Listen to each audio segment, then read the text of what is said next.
राजा यदु ने अवधूत दत्तात्रेय जी से यह पूछा कि मनुष्य अपनी आत्मा में आनंद का अनुभव कैसे कर सकता है। इस प्रश्न के उत्तर में दत्तात्रेय जी ने बताया, आत्मा के आनंद के सफर में मेरे जीवन में अनेकों पड़ाव आए और हे राजन, तुम उनके बारे में ध्यान पूर्वक श्रवण करो। मैंने अपने जीवन में उस आनंद को प्राप्त करने के लिए अनेकों गुरु धारण किए।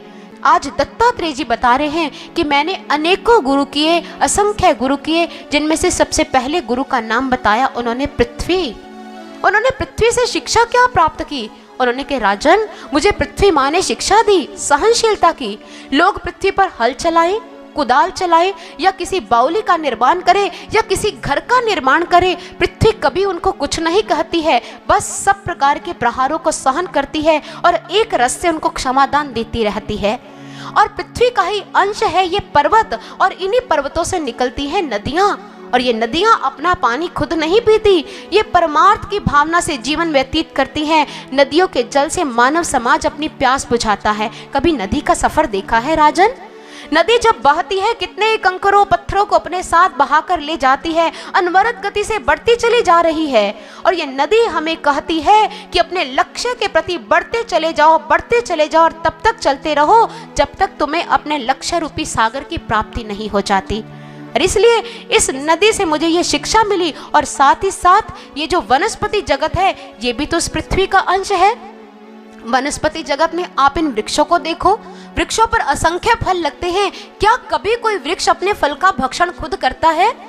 कभी नहीं करता। वृक्ष अपना फल दूसरों को देते हैं, ये भी परमार्थ की भावना से पोषित होते हैं। वृक्ष कभू नहीं फल भकए, नदी न संचय नीर, परमार्थ के कारणे संतन धरा शरीर। वृक्ष अपना फल नहीं खाता, नदी अपना जल नहीं पीती, अपितु ये हमें शिक्षा देते हैं उत्तम जीवन जीने की, परमार्थ की भावना में जीवन व्यतीत करने की। और जिस प्रकार नदी अपने लक्ष्य की ओर बढ़ती चली जाती है, हमारे जीवन का लक्ष्य क्या है ये नदी बार बार याद कराती है। हमारे जीवन का लक्ष्य परमात्मा को पाना है, और हमें इसके लिए ये दुर्लभ मानव तन मिला है। बड़े भाग मानुष तन पावा, सुर दुर्लभ सब ग्रंथनि गावा। अर्थात ये दुर्लभ है देवताओं के लिए भी, और जो तन देवताओं के लिए दुर्लभ है वो हमें सुलभ हो गया है। आप कितने सौभाग्यशाली हैं। लेकिन सौभाग्यशाली परिपूर्ण तौर पर आप तब कहलाएंगे जब इस तन के लक्ष्य को प्राप्त कर लेंगे, और लक्ष्य है परमात्मा। और ये पृथ्वी हमें हमारे लक्ष्य की याद दिलाती है, और ये पृथ्वी हमें एक शिक्षा और देती है। पृथ्वी सूर्य के गिर्द चक्कर काटती है, चलती रहती है, चलती रहती है, अपना कार्य कर रही है। और पृथ्वी कहती है, चरई वेती चरे वेती, चलते रहो तब तक चलते रहो जब तक लक्ष्य हासिल ना हो जाए। इसलिए पृथ्वी मेरा गुरु है। अग्नि भी मेरा गुरु है। अग्नि से मैंने पवित्रता की शिक्षा प्राप्त की। आप अग्नि में जो भी वस्तु डालते हैं, अग्नि उस वस्तु को भस्म कर देती है। इसलिए साधक को भी उस ब्रह्म ज्ञान की अग्नि को प्राप्त कर लेना चाहिए। और मन में कभी भी बुरा विचार आए, शीघ्र ध्यान साधना में बैठकर बुरे विचार को उस पवित्र ज्ञान अग्नि में भस्म कर लो, और अपने मन को हमेशा शुद्ध और निर्मल रखो, क्योंकि शुद्ध और निर्मल मन में ही परमात्मा का वास है। और इसके साथ साथ मैंने जल को भी अपना गुरु बनाया। जल की विशेषता क्या है? जल मधुर भी होता है, शीतल भी होता है। साधक को मधुर भाषी होना चाहिए और शीतल भी होना चाहिए। वायु भी मेरा गुरु है। वायु निरासक्त रहती है। कैसे? वो दुर्गंधित क्षेत्र से गुजरे या सुगंधित क्षेत्र से गुजरे, वो कभी भी उस गंध को अपने भीतर समाहित नहीं करेगी। वो वही का वही छोड़ देगी, लेकिन चलती रहेगी। जैसे एक जाल है, वायु के द्वारा उड़ता है, लेकिन वायु के द्वारा जाल उड़ता जरूर है, वायु जाल में बद्ध नहीं होती, वो जाल से मुक्त रहती है। इसलिए साधक को भी किसी बंधन में नहीं आना चाहिए, निरासक्त रहना चाहिए। जैसे विवेकानंद जी कहते हैं कि अगर मुझे किसी वेश्या के पास एक रात भी रुकना पड़े तो मैं दावा कर सकता हूँ कि अगले दिन वेश्या के विचारों में परिवर्तन नजर आएगा और वो परमात्मा की भक्त बन जाएगी। वहां विवेकानंद जी का दृष्टिकोण देखिए। विवेकानंद जी उस जगह पर आसक्त नहीं हो जाएंगे, अपितु उसको भी आसक्ति के बंधन से मुक्त करने का दावा करते हैं। साधक को ऐसा ही होना चाहिए। और इसके साथ आकाश भी अवधूत दत्तात्रेय जी ने कहा मेरा गुरु है। आकाश से क्या शिक्षा मिलती है? आकाश जिस प्रकार अनंत है, विशाल है, साधक का हृदय भी अनंत और विशाल होना चाहिए। अयं निजहा परो वेति गणना लघु चेतसांग उदार चरितानांग तु वसुधैव कुटुंबकम। ये मेरा है, ये तेरा है, ये ऊंच है, ये नीच है, ऐसी तुच्छ सोच निम्न हृदय वाले व्यक्ति की ही हुआ करती है। महापुरुषों के लिए तो सारी पृथ्वी ही परिवार है। वो तो वसुधैव कुटुंबकम की भावना को लेकर चलते हैं, सारी पृथ्वी को अपना परिवार मानते हैं। और आकाश ने मुझे इसी विशालता की शिक्षा दी। और हाँ हे राजन, ये अजगर भी मेरा गुरु है। अब अजगर गुरु कैसे हुआ? अजगर कभी भी अपने आहार के लिए इधर उधर भटकता नहीं है। बैठे बिठाए उसे जो आहार मिल जाए वो उसी को ग्रहण करेगा। उसे मिल जाए तो भी ठीक, उसे आहार ना मिले तो भी ठीक। उसके मन की तुष्टि पुष्टि है, किसी भी स्थिति में उसकी स्थिरता टलती नहीं है। इसलिए वो अपने प्रभु की रजा में राजी रहता है। प्रभु की रजा में साधक को भी राजी रहना चाहिए। और इसके साथ अवधूत दत्तात्रेय जी ने कहा, मधुमक्षिका भी मेरे गुरु है। राजा यदु ने कहा, मधुमक्षिका, उससे आपको क्या शिक्षा मिली? और अवधूत दत्तात्रेय जी कहते हैं कि मधुमक्षिका से मुझे यह शिक्षा मिली कि जो मधुमक्षिका है वो अनावश्यक संग्रह करती है, मधु का संग्रह करती है। और होता क्या है, व्यक्ति आते हैं, मधुमक्षिका को मारकर उसका सारा शहद निकाल कर ले जाते हैं और अनावश्यक संग्रह उसके मृत्यु का कारण बन जाता है। इसलिए हमें अनावश्यक संग्रह नहीं करना है। जितने से गुजर बसर हो सके उतना ही हमारे लिए पर्याप्त है। कबूतर को भी मैंने अपना गुरु बनाया।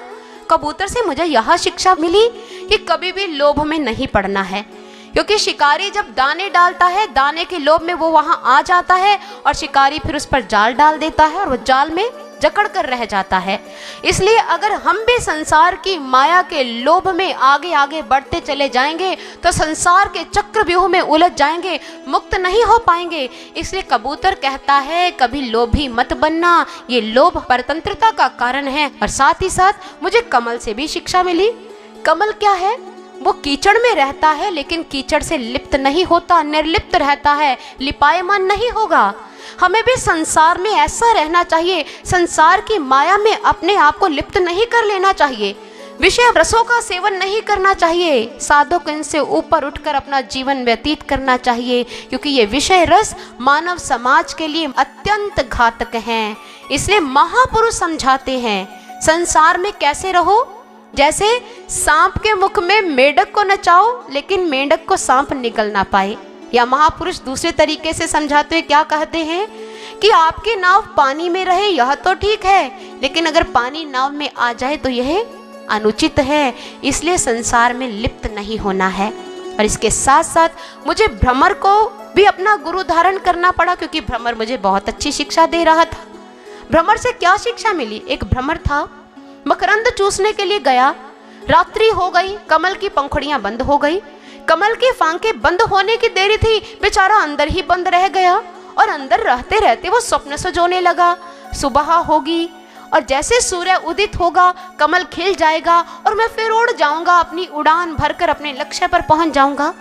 अभी बेचारा ऐसा सोच ही रहा था, जानते हो क्या हुआ? एक हाथी वहां पर आया, उसने कमल तोड़ा और उसका भक्षण कर गया और उधर साथ ही साथ भ्रमर की जीवन लीला भी समाप्त हो गई। इसलिए हमें ये भ्रमर समझाता है, जिसके बारे में महापुरुषों ने इस कहानी के संदर्भ में कहा, रात्रिर्गमिष्यति भविष्यति सुप्रभातम भास्वानुदिश्यति हसिष्यति पंकजश्री इत्थं विचिन्त्यति कोशगते द्विरेफे हा हंत नलिनीं गज उज्जहार। सोचा बेचारे ने ये, लेकिन उसके साथ हुआ क्या? इसलिए कभी भी किसी बंधन में मत पड़ना। ये वो भ्रमर है जो कोरे काठ में भेदन कर लेता है लेकिन कमल की पंखुड़ियों में कैद होकर रह जाता है। और ये आसक्ति, ये बंधन हमारे लिए भी घातक है। ये हमें भ्रमर शिक्षा दे रहा है। और साथ ही साथ चंद्रमा को भी मैंने अपना गुरु बनाया। अब सवाल है, चंद्रमा गुरु कैसे हो गया? चांद की कलाएं कभी घटती हैं कभी बढ़ती हैं, लेकिन चांद स्थिर रहता है। ऐसे ही ये बढ़ना और कम होना शरीर के धर्म है, आत्मा का धर्म नहीं है। आत्मा बिल्कुल निर्मल रहेगी, निर्लिप्त रहेगी। और जिस प्रकार चांद, जिसका कार्य क्या है? शीतलता देना, प्रकाश देना। एक बार किसी ने चंद्रदेव से पूछा, चंद्रदेव तुम कितने शीतल हो, अपनी शीतलता बिखेरते हो, अपनी रोशनी देते हो, लेकिन ये सूर्य है, हमें तपाता है, हमें जलाता है, ये हमें इतनी जलन क्यों देता है। और उसकी बात सुनकर चंद्रदेव ने कहा कि मैं आपको जो शीतलता देता हूँ, जो आपको प्रकाश देता हूँ, वो मेरा अपना नहीं है। मैं सूर्य से प्रकाश लेता हूँ और उस प्रकाश को शीतल कर तुम्हारे तक शीतलता पहुँचाता हूँ। मेरे पास अपना कुछ नहीं है, जो कुछ है सूर्य का है। सूर्य के पास अपना ताप है, इसलिए वो अकड़ता है, इसलिए वो जलाता है। मेरे पास कुछ भी नहीं है, मैं तो उसका दिया आगे देता हूँ, इसलिए मैं विनम्र हूँ। इसलिए चांद हमें विनम्र रहने की शिक्षा देता है। विनम्र बने रहो, साधक का ये बहुत बड़ा गुण है। विनम्रता अगर साधक में नहीं तो समझ लो कि साधक बना ही नहीं। और इसके साथ साथ सूर्य भी मेरा गुरु हुआ। सूर्य प्रसन्न मन से उदित होता है और प्रसन्न मन से अस्त होता है। साधक को भी अपना प्रत्येक कार्य प्रसन्न मुद्रा में करना चाहिए, और प्रत्येक कार्य जब विराम की ओर जाता है तो प्रसन्न मन से ही उसे विराम की ओर भेज देना चाहिए, अर्थात प्रसन्न मन से ही कार्य को विराम देना चाहिए। सूर्य से मैंने अनुशासन सीखा, वो समय पर आता है, हमें भी हर काम समय पर करना चाहिए। और यहाँ पर धान कूटने वाली बाला मैंने देखी और राजन उसको भी मैंने अपना गुरु बना लिया। अब आप कहोगे वो गुरु कैसे हुई? उन्होंने कहा कि राजन, वो धान कूटने वाली जो बाला थी, उसके घर जब अतिथि आए तो वो उनके लिए धान कूट रही थी। धान कूटने से उसकी चूड़ियां आपस में खनखनाने लगी और उसको लगा मेरे घर में आए हुए अतिथियों को किसी प्रकार का कष्ट ना हो। उसने सारी चूड़ियां उतार दी, अपने दोनों हाथ में एक एक चूड़ी रहने दी। बस ये बात मेरे दिल को छू गई। आज के बाद मैं भी इन चूड़ी रूपी विचारों को अपने जीवन से सदा के लिए खत्म कर दूंगा। मैं अपने मन की सारी खटपट मिटा दूंगा। मात्र एक चूड़ी अर्थात एक अपने गुरु का, अपने एक परमात्मा का ही ध्यान धरा करूंगा। और यही मुझे धान कूटने वाली बाला ने शिक्षा दी। और साथ ही साथ बाण बनाने वाला लोहार भी मेरा गुरु हुआ। वो कैसे हुआ? वो इस प्रकार कि एक लोहार था, वो बाण बना रहा था और उसके कार्य में इतनी तन्मयता थी कि राजा की सवारी जो बड़ी धूमधाम से निकल रही थी उसके आगे से निकल गई। बाण बनाने वाले को कुछ पता नहीं चला। उससे किसी ने पूछा कि राजा की सवारी क्या यहाँ से गई है? उसने कहा भाई मुझे नहीं पता, मैं तो अपना काम कर रहा था। बस ये बात मेरे दिल को लग गई कि अगर बाहरी सांसारिक कार्य में इतनी तन्मयता की जरूरत है तो आध्यात्मिक क्षेत्र में इतनी तन्मयता क्यों नहीं चाहिए। हमें भी मात्र अपने कार्य से प्रयोजन रखना चाहिए। हमारा कार्य मात्र परम प्रभु का प्रेम प्राप्त करना है, उसकी प्रसन्नता को हासिल करना है। हमें किसी से क्या लेना, हमारा लक्ष्य, हमारा कार्य मात्र प्रभु ही होना चाहिए। और इस प्रकार दत्तात्रेय जी ने अपने 24 गुरुओं के बारे में उनको बताया। लेकिन दत्तात्रेय जी ने जितने ये गुरु किए, ये सारे शिक्षा गुरु थे जो अच्छी शिक्षा देते थे।